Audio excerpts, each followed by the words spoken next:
Assalamualaikum warahmatullahi wabarakatuh. Nama saya Marisatul Aminah, NIM 180303674, Program Studi Manajemen Pendidikan Islam, Fakultas Ilmu Tarbiyah dan Keguruan, UIN Walisongo, Semarang. Dalam video kali ini, saya akan meng-share kegiatan saya PPL Mandiri Kolaborasi di SMP Negeri 2 Kandeman. Selamat menonton.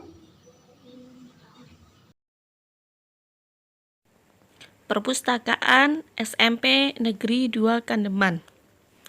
SMP Negeri 2 Kandeman beralamatkan di Desa Karanggeneng, Kecamatan Kandeman, Kabupaten Batang, Jawa Tengah. Di dalamnya terdapat beberapa koleksi dari koleksi umum, koleksi agama, dan fiksi.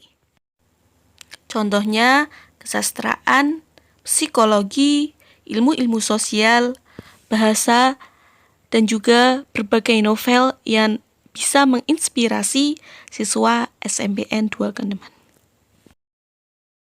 Berikut ini adalah tata tertib perpustakaan SMP Negeri 2 Kandeman. Jadi, setiap siswa yang ingin ke perpustakaan harus mematuhi tata tertib tersebut. Seperti memasuki perpustakaan harus membawa kartu perpustakaan, mengisi buku pengunjung sesuai dengan jadwal, kecuali atas perintah guru.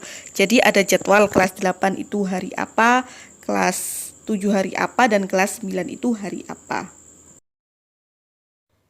Jam operasional perpustakaan SMP Negeri 2 Kandeman yaitu hari Senin sampai Kamis pukul 7.30 sampai 13.30 WIB, hari Jumat pukul 7.30 sampai 10.30, sedangkan hari Sabtu yaitu pukul 7.30 sampai 12.30 waktu Indonesia Barat.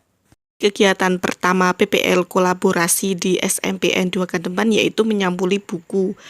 Alat-alat yang digunakan untuk menyampuli buku yang pertama adalah plastik penyampul, penggaris, solasi, dan juga pames untuk memotong plastik sampul tersebut. Mungkin sebagian orang meremehkan adanya sampul sebuah buku atau sampul ijazah. Sedangkan jika kita lihat dari nilai fungsi kegunaan dari sebuah sampul buku itu bisa membantu memudahkan, memperingan, dan juga kerapian. Walaupun jika kita lihat sampul buku tidak terlihat kegunaan secara objektif dan subjektifnya. Namun sebenarnya menyampul buku itu sebagai tanda kerapian dan memiliki nilai seni positif. Nilai positif itulah yang menjadi nilai subjektif untuk mereka yang suka menyampul buku. Jika kita pikirkan sebenarnya di mana nilai kegunaan dari sebuah sampul buku, banyak sekali tentunya fungsi objektif dari sampul itu sendiri. Satu di antaranya yang bisa disebutkan adalah sebagai pelindung, jadi tidak merusak dari isi buku itu sendiri. Beberapa kegunaan yang umumnya ditimbulkan dari sampul buku itu adalah sebagai berikut. Yang pertama, melindungi buku dari kerusakan dan cacat. Yang kedua, memperindah dan menggambarkan perilaku penyampulnya. Yang ketiga, bernilai positif bagi pemiliknya sebagai menambah keinginan untuk selalu membaca buku-buku mereka itu yang tersampul. Yang keempat, meningkatkan kreativitas dan kecerdasan dalam berusaha mengkreativitaskan buku. Yang kelima, membuat mereka menjadi lebih peduli akan hal-hal yang kecil seperti menyampul buku itu sendiri. Yang keenam, menggambarkan sikap cinta terhadap buku. Yang ketujuh, menjauhkan buku dari kotoran, khususnya debu. Yang kedelapan, memperawet usia fisik buku. Yang kesembilan, mencegah buku dari kehilangan.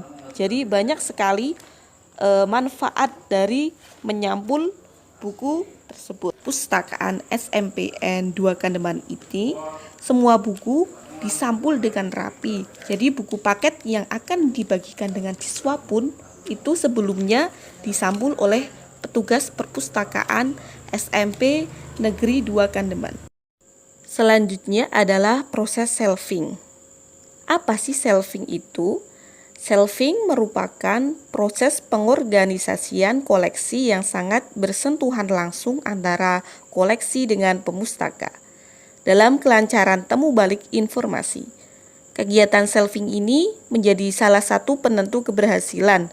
Berhasil atau tidaknya suatu proses temu balik informasi dapat dilihat dari pemustaka yang menemukan koleksi atau informasi yang pemustaka cari pada tempatnya.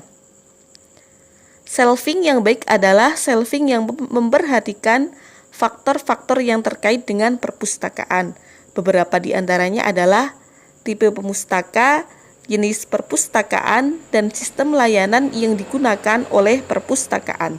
Shelving dilakukan agar koleksi yang ada di perpustakaan dapat didayagunakan secara maksimal oleh pemustaka. Ketika staf perpustakaan tidak melakukan proses shelving dengan benar, maka pemustaka akan sangat sulit menemukan koleksi yang diinginkannya. Sistem layanan akan mempengaruhi metode shelving yang akan diterapkan pada perpustakaan. Baik sistem layanan terbuka maupun layanan tertutup dapat ditentukan dari jenis perpustakaan serta pemustaka yang datang ke perpustakaan tersebut. Apapun jenis sistem layanan yang digunakan, pada dasarnya tujuan dari kegiatan shelving adalah memudahkan para pemustaka dalam menemukan koleksi yang mereka cari. Proses shelving yang dilakukan terhadap koleksi perpustakaan akan berdampak pada keberhasilan dari temu balik informasi di perpustakaan. Ketika staf shelving melakukan shelving dengan benar, maka pemustaka akan menemukan koleksi yang mereka cari melalui katalog pada rak koleksi. Penataan bahan koleksi perpustakaan sampai saat ini masih menyimpan persoalan yang perlu dipecahkan. Meskipun kegiatan ini dipandang sebagai kegiatan yang sangat sederhana, namun pada praktiknya ternyata tidak sesederhana seperti membalikkan telapak tangan. Kegiatan ini tetap merupakan kegiatan yang memerlukan kemampuan, keahlian, dan tak kalah penting adalah ketelitian. Kemampuan dan keahlian yang dimaksud adalah kompetensi seorang petugas shelving yang memiliki pengetahuan mengenai penentuan tajuk subjek dan skema klasifikasi. Notasi atau nomor panggil sebagai tengara dalam menentukan sebuah koleksi berada di tempat yang sebenarnya memang memerlukan pengetahuan mengenai tata laksana penomoran klasifikasi yang sering disebut unik, mudah diingat, dan mnemonik. Beberapa hal yang dianggap paling berperan dalam kesalahan letak dokumen ini adalah petugas shelving. Yang dianggap pertama, kurang memiliki orientasi terhadap fungsi penjajaran koleksi di rak. Rendahnya orientasi ini sangat beralasan karena penempatan kerja tidak disesuaikan dengan kemampuan para petugas. Di perpustakaan SMP Negeri 2 Kandeman ini, shelving dilakukan setiap hari ketika ada buku yang masuk setelah dipinjam oleh siswa dan ketika ada buku yang dibaca oleh siswa di tempat. Shelving atau penataannya yaitu diurutkan sesuai dengan nomor klasifikasi dari nomor yang terkecil sampai nomor yang terbesar. Jadi setiap buku yang ada di perpustakaan SMP Negeri 2 Kandeman ini mempunyai nomor klasifikasi yang merujuk pada DDC. Sekian video PPL Mandiri kolaborasi di SMBN 2 Kandeman, semoga bermanfaat. Terima kasih. Wassalamualaikum warahmatullahi wabarakatuh.